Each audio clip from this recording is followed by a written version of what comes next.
I'd like to call the Madison Board of Education to order. Let's stand for the pledge, please.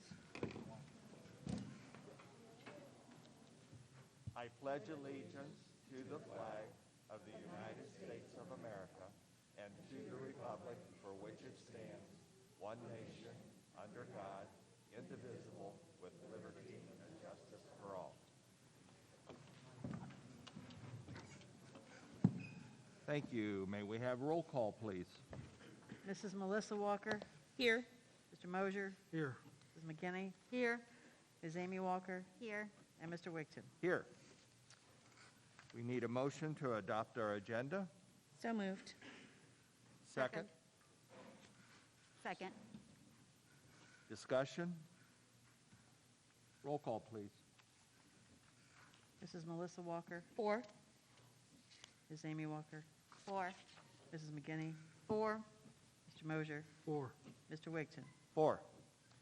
Next, we need a motion to approve our February 17th meeting minutes. So move. Second. Second. Discussion. Roll call, please. Mr. Mosier. 4. Mrs. McKinney. 4. Mrs. Melissa Walker. 4. Ms. Amy Walker. 4. And Mr. Wigton. 4. We have no presentation of certificates. Next, we are going to recognize the girls' soccer team. Play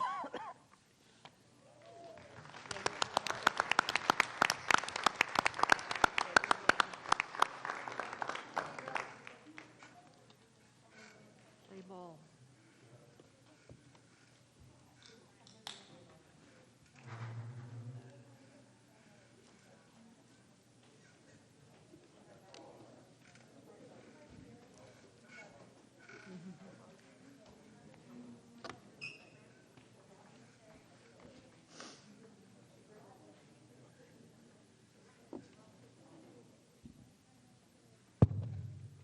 Okay, let me just start by thanking the board and Mr. Peterson for having the girls and the coaches here tonight. It was a extremely strange season. Nobody predicted or could have predicted what it would be like with COVID, and we went through this kind of not knowing what to do and what to follow, and we got some stuff late, and we all went through this, and then the scare was, how many games were we actually going to play? I remember talking to Zach, and we were saying we'd be lucky to get 3 or 4 games in before this thing shuts down. And, it was different. There was no senior night. There's no pictures we're taking without masks. And it was hard. It was difficult for the girls. But I commend them. I commend our coaches, our parents, because without their efforts, we would have never gotten through this. I mean, we were really fortunate that we didn't have to quarantine. I know we were nervous during the tournament run and it was going to happen.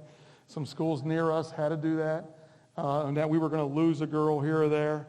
And I just thank you guys for your efforts with that first, because that's one of the reasons we're here tonight, okay? And then a little bit about the season and what these girls have meant to us. I don't think people will understand, maybe for a few years, how important or how big a deal this is.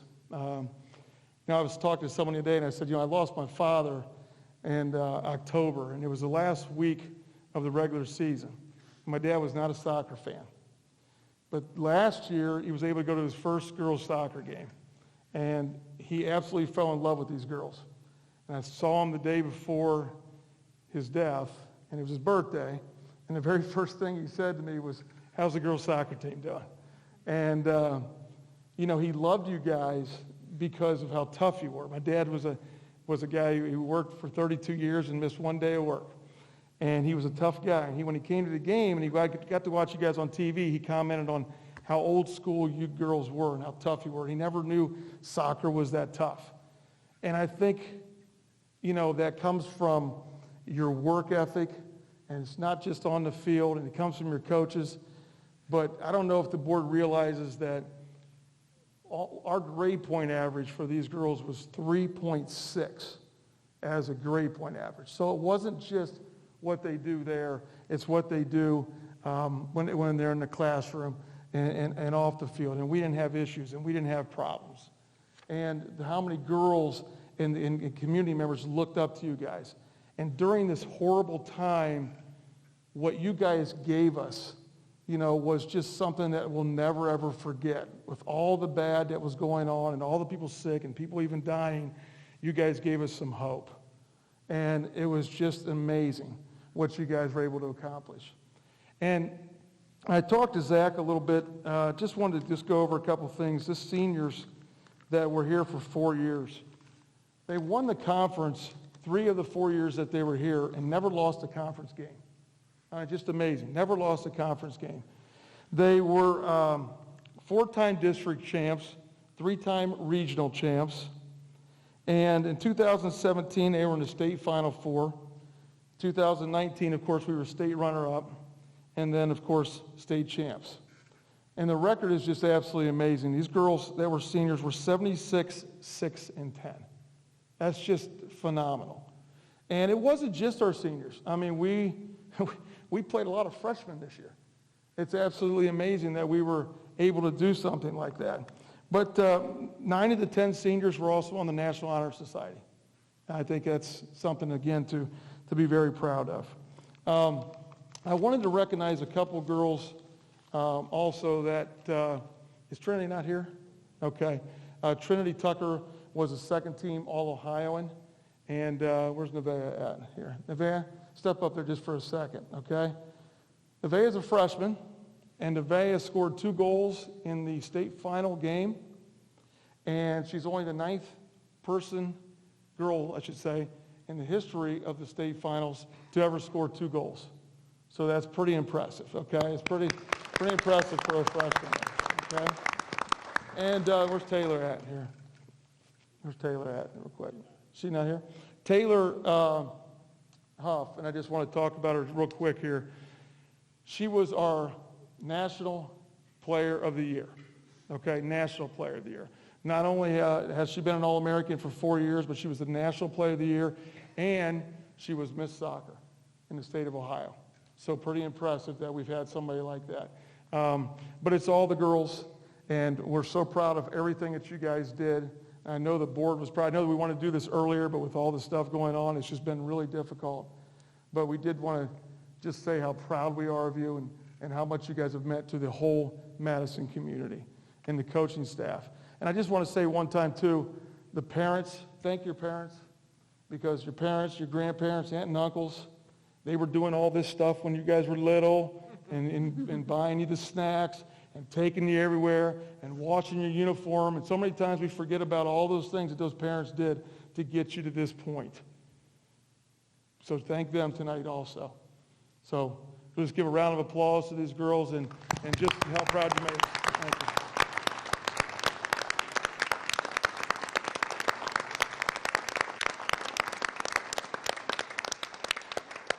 Before you girls sit down, I think you guys know you were sized up here, but just so we know, Steve, you want to stand up for a second here? Okay, I know, yeah. Steve Shafsky is our Booster Club president, and the Booster Club bought these girls all state championship rings. I think they're up there, right there. They will get these championship rings tomorrow, hopefully, or sometime. They're coming in tomorrow. We'll get them sometime, probably next week. But we really want to thank you for that. That was tremendous. And I know the girls thank you. That's something they're going to have the rest of their lives. And it's just absolutely beautiful what you guys have done. So I also want to thank the Booster Club for that.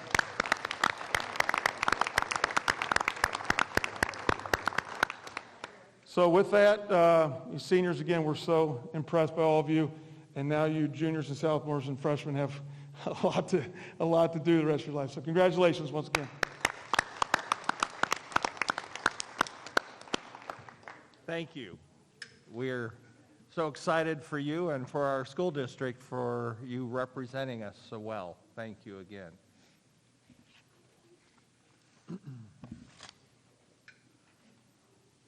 Committee reports.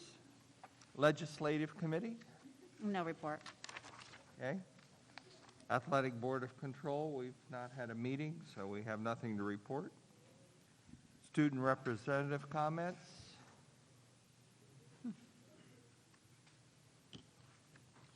Ask her to take her mask off so we can hear her. Cammie, would you lower your mask when you, Yep. thank you. All right, hello, everybody. You might want to get a little closer, too. Okay, can you hear me? I'm deaf. Okay, so recently we had 3 state wrestlers. So Nate Barrett, who placed 3rd, Hunter Hutchison, who actually got injured at state, so he didn't end up finishing wrestling, and then Trenton Osborne, who placed 5th. So the school's really proud of them, and we had a little pep rally on the last day before, well, it was on the Friday before they went, and you know, we lined the hallways and they walked around, and it was actually something really cool that we could get to do for them. So I hope that if we have anybody go for like track or anything like that, that maybe we could do something like that for them too. Baseball has started their scrimmages, and their first game is on Saturday. Softball has also started their scrimmages, and they start their games next week as well. Track meets start on next Tuesday. We're at Plymouth. And then boys tennis has their first match on Friday. And also for the Skills USA competitions, we've had multiple people go to state this year, so like we want to wish them the best of luck, and we hope that they all do well there. Some things that we've done so far, so for St. Patrick's Day, we hung shamrocks around the school with positive comments on them, on everybody's locker, just as like a little pick-me-up in the morning, and some of them are actually still on the locker, so it's kind of cool to see. Student Council is planning some kind of spring event, whether we thought maybe like a scavenger hunt of some sort, or maybe even the volleyball tournament if we could get that approved. We are actually going to have a prom this year, which is really exciting because, you know, the seniors didn't get one last year, so we're really excited about that, and hopefully we can have it close to normal as possible. Chromebooks started getting passed out today to all of the students. So there's special software on those that the kids are going to use from now until when they graduate, so that's really cool. And then also just some state testing stuff, so we are still going to have some state tests this year that are really important just to see like how kids have adapted compared to not having COVID, compared to having COVID, so that's pretty much all I have this week. Okay. Thank you. Thank you. Next is our facilities report.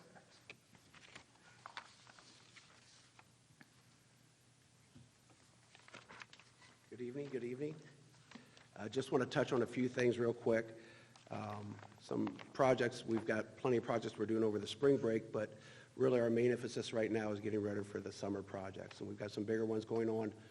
We're completely replacing the roof above the main hallway of the high school, above the offices. That's a project that's been needed to be done for a while now. It's the original deck that was put on in 1962. We'll be tearing all the way into that deck and replacing it from the very base all the way up. So that's going to begin probably in the next month. The materials are already here. We just have to get the weather to get that started, and then we'll be working on that all the way through the summer. A couple other projects are things that we've been lucky enough to secure grants through with the help of Lisa Gonzalez and our treasurer. We've got grant money to replace all the cooling coils for the vocational or career tech wing, and we're adding a reverse, or it's actually bipolar ionization, so it is another level of filtration to improve air quality there, and we're using some ESSER funds for that. We also are planning on or doing the finishing plans for a major renovation of the cosmetology lab. That's also due to some grants due to the COVID relief funds. And then another project that we're looking to get done this summer is renovating and restoring a lot of the playground surfaces for the elementary schools this year. So we're going to really focus on getting a lot of that asphalt repaired. It's become a little bit of a safety problem, and we found a safety grant out there for that. Lisa Gonzalez will give us $15,000 for that. So we're looking to get that done this year also. And that's all. Okay. Thank you. Thank you. Thank you, Steve. Student achievement, anything there tonight? No report. Okay. Board policy report? The Board Policy Committee just met last month to go over the numerous policies that you'll see there under Superintendent's business. We met with Mr. Rick Goodwright from Neola And most of the policies are just a change in language, revised policies, nothing major. Superintendent's update. Okay, a few things to update you on. If you didn't see in the Richland source, our 7th and 8th grade academic challenge team won their meet out at Mid-Ohio. There was 20 other teams, and they ended up finishing first. And so we will, next month, I'd like to have the wrestlers in and recognize them, as well as bring the academic challenge team in to be recognized at our April meeting. Governor DeWine signed House Bill 67, which the big significance of that is that it has provided some flexibility at the high school level for our seniors regarding graduation requirements. And that will positively impact some of our seniors and allow them to graduate when they were having some difficulties with remote learning and some of the things we've gone through in the pandemic. So very good, helpful legislation there. We are 2 days from spring break. I'm kind of surprised Cammie didn't allude to that. But I think everybody, students and adults alike, are looking forward to spring break and getting some time away to relax. Also looking forward, we'll have several special events this spring in all of our buildings. And Cammie alluded to prom and met with the other superintendents in the county last week, as well as some representatives from the health department and what they are. We haven't gotten any formal guidelines from the state yet. However, what they are hearing from the state is that with prom, we'll be able to have it somewhat normally. All the kids will need to be masked, and there's some other protocols that'll be in place. They'll be taking temperatures as they come in, just like they do during school.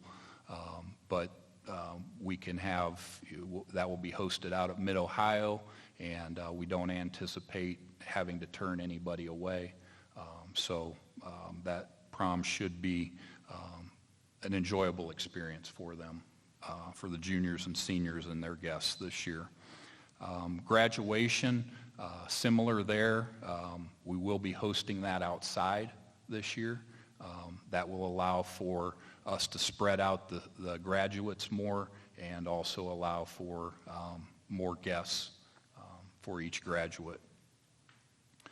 Our extended learning plan, which I think I alluded to last month, what that is our plan for helping students recover for what they've lost due to the pandemic, with last 9 weeks last year having to go fully remote, and for about a month and a half this year. And that will be an ongoing plan that we will link to our website. And so the extended learning plan will be there, as well as a summer school plan for the elementary, the middle school, and the high school, so that we can help those students who have fallen behind and try to get a little catch up there with those students. Also, in meeting with the health department, they were very cautiously optimistic regarding next school year. Their thinking was, unless we go through another large-scale period of illness, we will probably be back to somewhat normal next year, most likely without masks. So that was encouraging, but again, cautiously optimistic, nothing definitive, but that was kind of the thought process at this time. And the last note, we've talked about the Fair School Funding Plan and overhauling school funding in Ohio. And in the next few weeks, we will be setting up a Zoom meeting with Senator Romanchuk. There will be meetings all across the state of Ohio with senators and board members, treasurers, and superintendents meeting with the senators to discuss that plan and hopefully garnering the vote in the Senate. So I will make you aware of that Zoom meeting and when that will be, so that we can all join in support of the Fair School Funding Plan. That's it. Thank you. Okay, thank you. Next, we have Dr. Tracy with her presentation and with, is it Schleichert? Hey, got that right? Good evening, and so glad to be here. I'm Patty Tracy, Director of Special Services here at Madison Local Schools. So excited to have the opportunity to speak to you tonight because I think we were the only presentation that was actually canceled last year because it was just right at the beginning of the COVID and pandemic, and so we were not allowed to come and speak to you. So it's been 2 long years and lots of changes and lots of exciting things to share with you tonight. So we'd like to start off. I'm going to direct you back here to our slide presentation. So the first slide that I want to show you is the fact that this is our special services staff. We are again located in the Special Services Resource and Support Center, which happens to be over here in the old 4th, 5th, 6th offices that were in this wing of the middle school.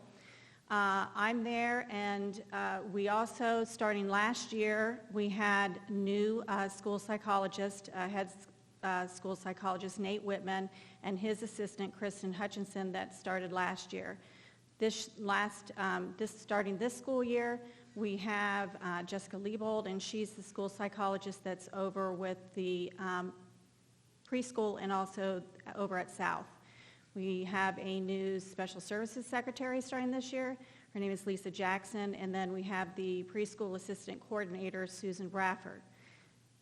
It is at this time that I'd like to introduce you Mrs. Allie Schleichert, and she is our preschool director and also director of K for special services.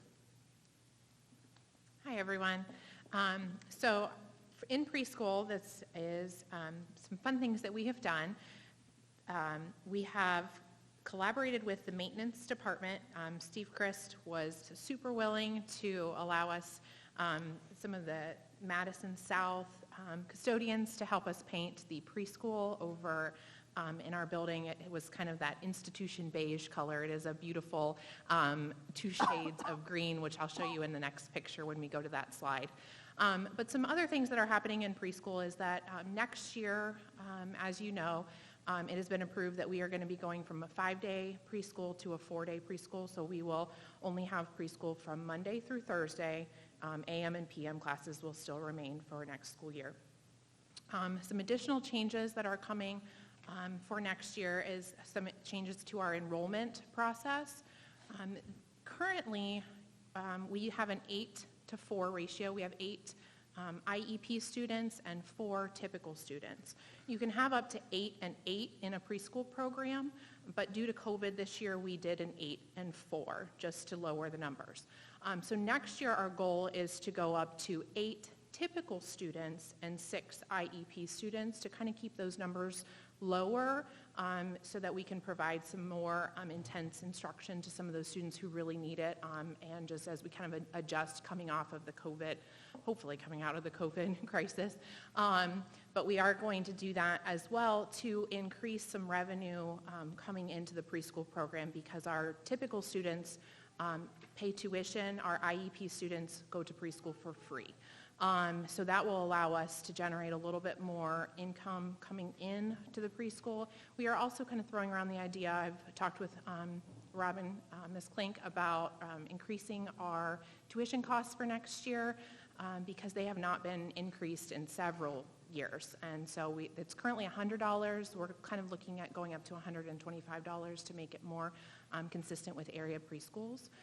Next year, we're also looking at doing push-in services for OT, which is occupational therapy, PT, which is physical therapy, and then speech services, so that students can get those inside the classroom, so they're not for pull-out.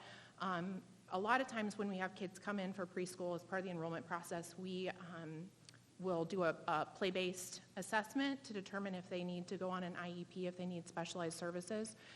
But a lot of times we have kind of come to the realization that that may not be the best plan, because many of our students just lack exposure to speech, to fine motor, gross motor skills. So we're going to try something new this year and enroll most students as typical students first, and then provide those services in the classroom to see if we can get some of our IEP numbers down so that they are more closely aligned to the area school districts.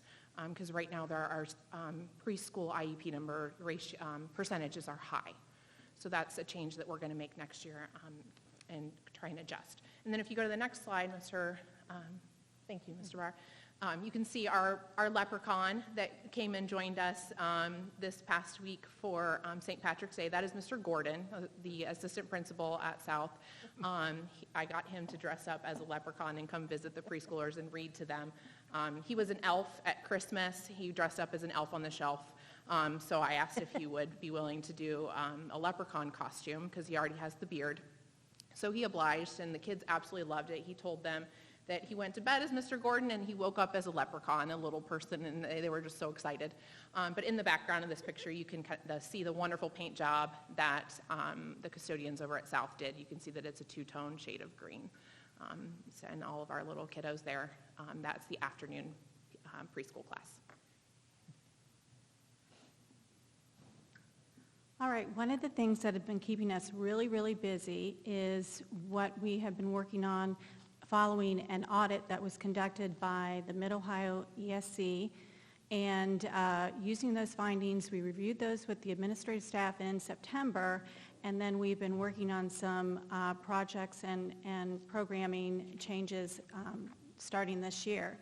As a result, we've put together some teams, and we have been working on different things such as putting together handbooks. We have been looking at doing a comprehensive special services handbook for those intervention specialists and school psychologists and other people that put together all of our IEP and ETR documents, and just a walk through just a step-by-step handbook to help them out.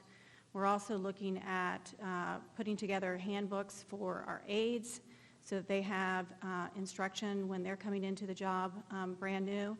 And then we also are looking at a 504 handbook, also very similar to walking through the way to put the 504s together, just like we're doing with the special services.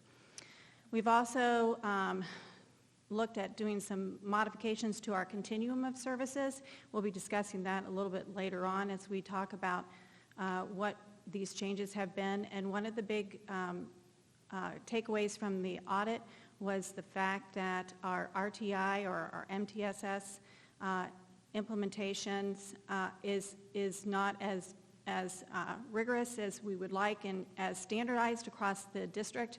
And so we have been working on implementation guide that can standardize the progress and the process throughout the district. Okay, so for those of you that don't know what MTSS stands for, it stands for a multi-tiered system of support, and that is looking at all children. And when we say all children, that's our typical students, that's our gifted students, and that is also our students on IEPs.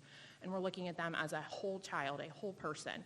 And so when we are developing our MTSS system, we are making sure that we are addressing, and you can kind of see that triple Venn diagram down in the center, their social emotional needs, their academic needs, and their behavior needs.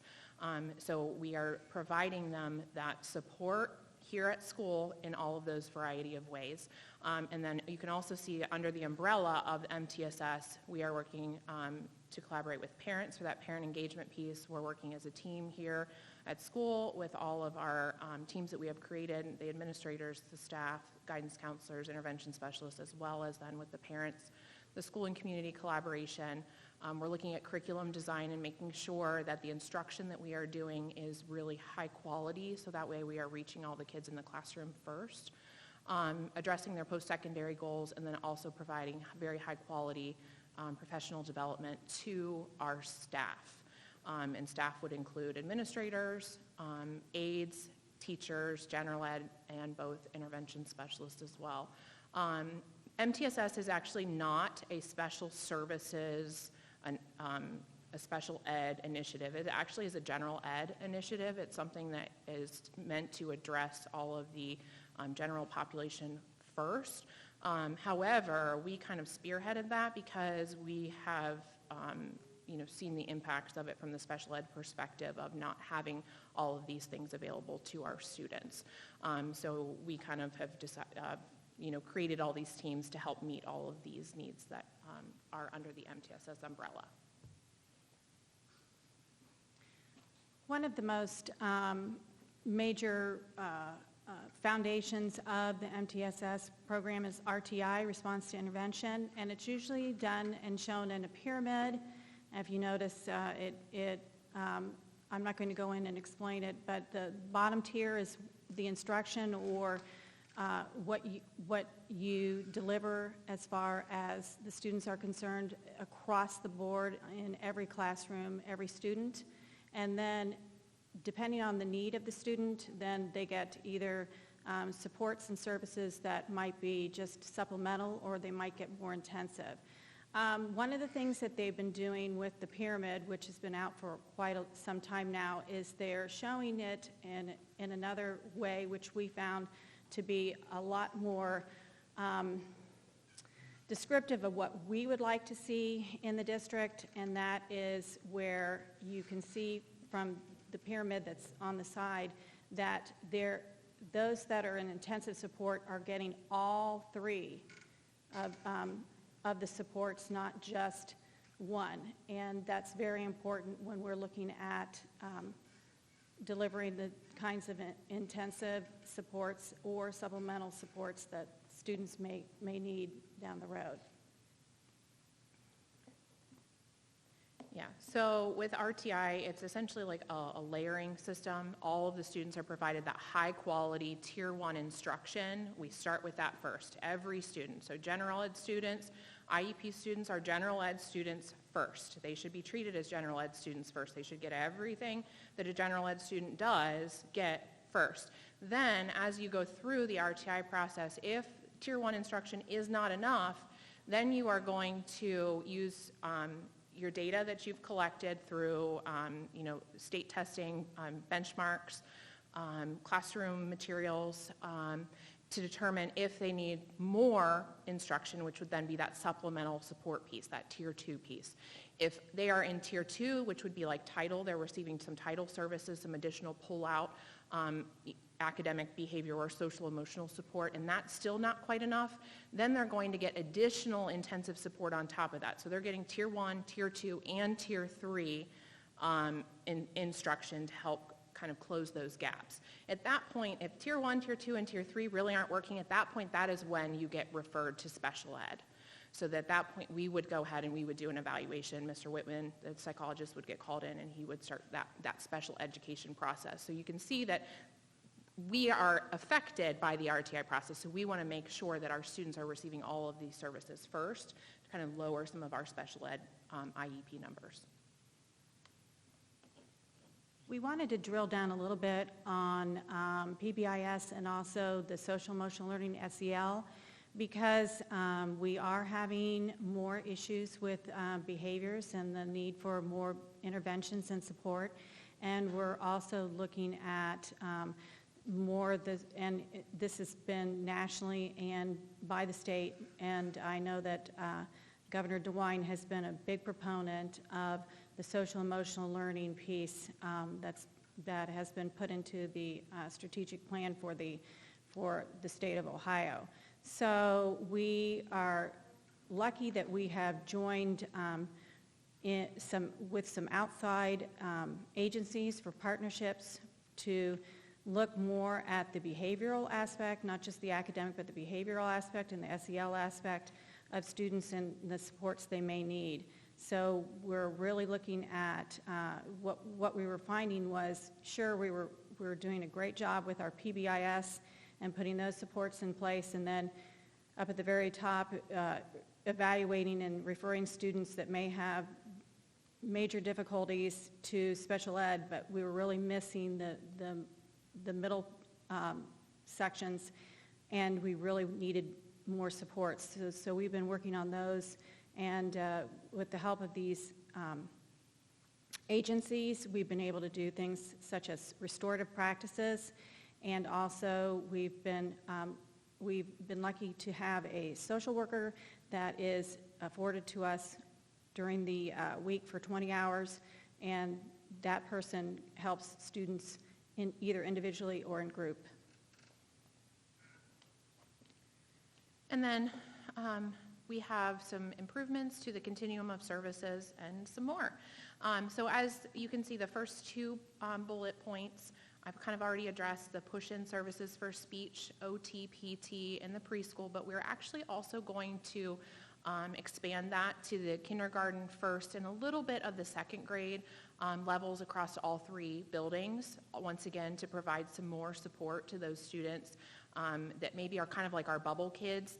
They kind of need some support, but maybe they don't need a full IEP. So just to kind of have more opportunities for them, as well as the addition of resource rooms at the elementary and the middle school level. And those are to target some of our students that aren't quite able to be in a general ed setting with an intervention specialist, what we would call an inclusion setting, full day, but a full resource room, self-contained classroom would not really be appropriate for them. So this kind of addresses those students that are kind of in that middle section. It will give them some pull-out support with an intervention specialist, but then they can also then go into the classroom as well. And the and more section, we are looking at creating sensory rooms at each of the elementary buildings and preschool. We have a lot of kids that are coming to us with a lot of kind of intense needs and intense emotions, and they need a place to kind of go and decompress. So sensory rooms are great because they typically have like a padded wall. They have some like soothing lights and some music and some sensory toys and tools in there that they can have at their exposure to just kind of go and calm themselves for a little bit. And all of the building principals have acknowledged that that's definitely something that needs to happen at their buildings, especially when we have students with autism that really, really need rooms like this and things available to them. Development of assistive technology in a sensory library located at the Special Services Resource and Support Center. So we've created a team, and that team includes some speech and language pathologists as well as some of our intervention specialists. And we are compiling a list of tools, like assistive tech devices, so that could be communication devices, it could be things just as simple as a pencil grippy, sensory tools, lap desks, things that we just don't have, but it would be nice to have a library of them so that teachers, as they get new students or students are identified in certain ways as needing certain resources, they can just come in and check it out and then return it when they're done. So that way we have those available to them and we don't have to wait for them to be ordered and approved and all of that. And also with that, you don't know if something's going to work right away. So you don't want to spend money on it for one particular kid and then it not work and then you have to buy something else. So if we can just have a nice expansive set of technology and tools for teachers, that would be wonderful. And then the last thing is the professional development plan for teachers, intervention specialists, administrators, and aides to address the academic behavior and specific needs. So we're looking at sending our teachers to some STACK training, which is teaching for autistic and communication delayed kids. We're also looking at Orton Gillingham, which is a specialized program that will help us fulfill part of the dyslexia bill that was also brought down. So that way the teachers have the tools and we are meeting the requirements out of the specified toolbox provided to us to be able to provide those things for our students that do have dyslexia and that do not, because it's just generally a very good reading program. And then as well as just some art, BCBA, RBT training, some FBA, functional behavior assessment opportunities for our administrators to be a part of. We'd like to thank you. Do you have any questions? It was A lot of lot. stuff. Yeah. Good information. A lot of information. Thank you very much. Thank you. Thank you, guys. You've done a great job this year. A lot of things needed addressed, and we're off to a good start with that. Good. Next, we have approval of donations. I need a motion. Second? Second. Discussion? I'd like to thank all these people who are Yes. donating to our school district. This is awesome. Very appreciated. Roll call. Mrs. Melissa Walker, 4. Ms. Amy Walker, 4. Mr. Mosier, 4. Mrs. McGinney, 4. Mr. Wigton. 4. Next, we have our treasurer's report. I need a motion, please. So moved. Second? Second. I'll give it to you, Doug. Discussion. The only thing is, on number 3 is the approval I have to have every year to the auditor to say that, certify all of our levies that we have and that we need them. Spend that money, huh? Yep. Okay. No further discussion? Roll call. Mrs. McGinney, 4. Mr. Mosier, 4. Mrs. Melissa Walker, 4. Ms. Amy Walker. 4. And Mr. Wigton. 4. Item K, related to personnel. I need a motion. So moved. Second? Second. Discussion. We have an addendum item there as well. Yeah, I have a few people here that I would like to recognize. I'll start with Mr. Turlow, Mr. Eric Turlow, if you would stand. Mr. Turlow is being recommended tonight for the Student Services Director position. Interviewed the other day, and it was a very competitive situation. Had some very good applicants who all did a nice job in the interview, and Mr. Turlow came out on top, and just like to congratulate him and recognize him for his new position after being our associate principal here at the middle school for 3 years. So thank you, Eric. Congratulations. Congratulations. Next, we have 3 retirees to recognize. One was not able to make it tonight, but I did want to recognize her publicly. That's one of our secretaries in the district, Lou Ann Oglesby. She spent several years over at the bus garage, and then most recently here at the middle school.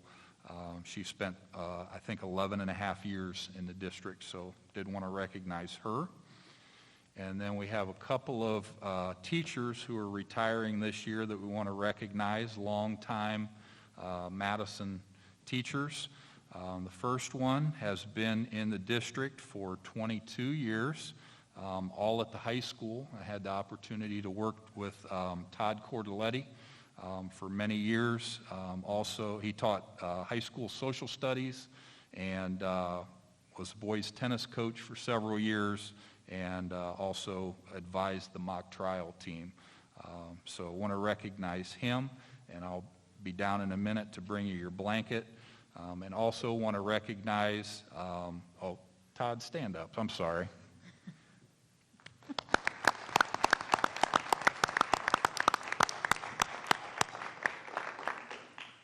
Congratulations to Mr. Cordelletti. And then Lori Stevenson. Lori, if you would stand.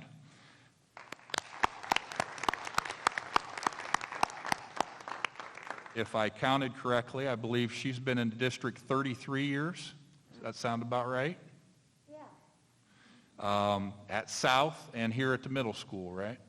Yeah, so she currently is teaching English language arts here at the middle school. She's been a department chair at times, and just want to congratulate you on your retirement.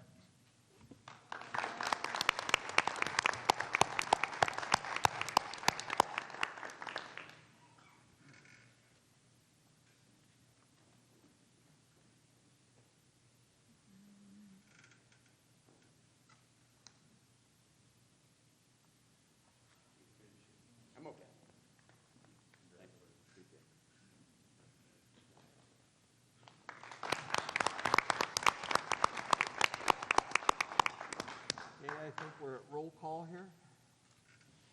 Okay, Ms. Amy Walker, 4. Mrs. McGinney, 4.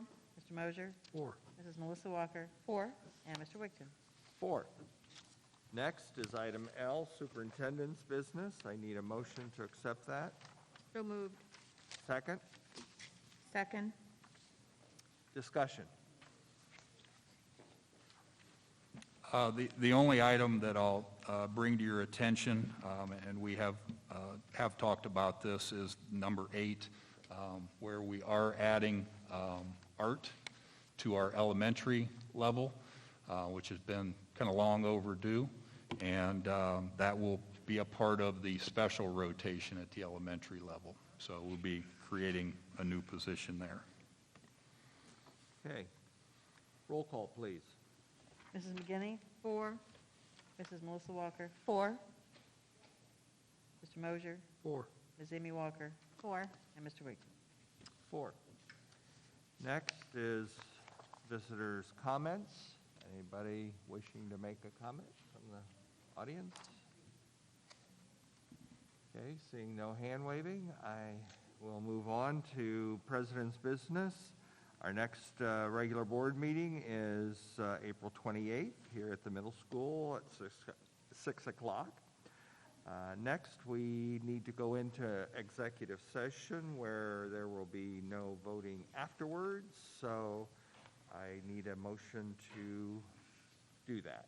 So moved. Second, Second. discussion. Roll call. Mrs. Melissa Walker, 4. Ms. Amy Walker, 4. Mr. Mosier, 4. Mrs. McGinney, 4. and Mr. Wigton. 4.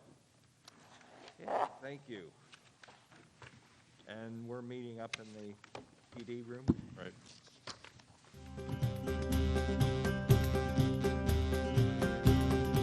Okay, moved. I'll second. And we all vote yay. Any discussion? All in favor of coming out of executive session? Roll call. Yes. Ms. Walker? Yes. Amy Walker? 4. Mr. Mosier? 4. Mrs. Melissa Walker? 4. Mr. Wigton? 4. We need a motion to adjourn our meeting. So moved. Second. Discussion? Roll call. Mrs. Melissa Walker? 4. Mrs. McGinney? 4. Mr. Mosier? 4. Ms. Amy Walker? 4. Oh, sorry, Mr. Wigton. Okay. Meeting adjourned. Thank you.